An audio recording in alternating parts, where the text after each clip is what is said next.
I keep going on these trips because they're the best way that I've found to meet the kind of people that I want to meet and interact with them in the ways that I want to interact, because they let people get out of their comfort zone in a way that is not scary but brings out the best parts of people. Even though I often go back to the same place and we even do the same kinds of activities, every moment is unique. A little hike that we might have done, or going to a river, or planting yucca in a certain way. Something I think I've done before, I discover that I actually never have done that in that way before.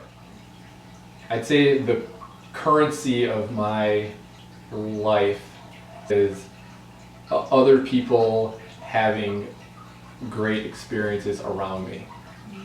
And I don't think I really knew that until I started doing University of Life treks. I think I also have discovered that my perfect day is a day where I get to be doing physical work and doing intellectual work and doing relationship building. The more days I have like that, the better. And these trips have sort of taught me to design the rest of my life as much as I can in that way.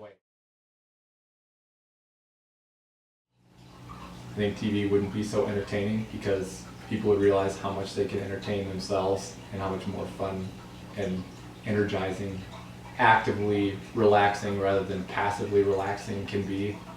Not talk behind each other's backs and all of those things that people do when they forget that they're part of a greater whole. I just think being a part of an experience like this helps you realize that you can't do well unless everyone's doing well.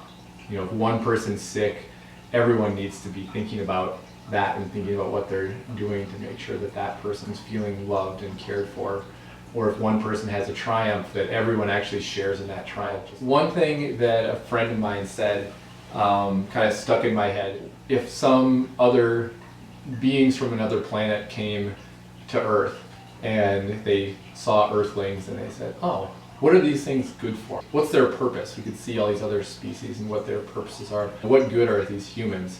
He said, I think this is what we should show them. We should show them that we're a species that can do this, that can work together, can create community, can bond even across ethnic or racial or cultural boundaries, and can see that we are one within a whole species that covers the whole planet, and that the other people on the other side of the planet actually are just like us, and they actually are just as valuable as us. And not only that, but that the other species are all things that we depend on. We don't know any other species that can hold that profound truth in its head and in its heart and actually act it out. And I feel like that's what we strive toward and get good glimpses of on these treks.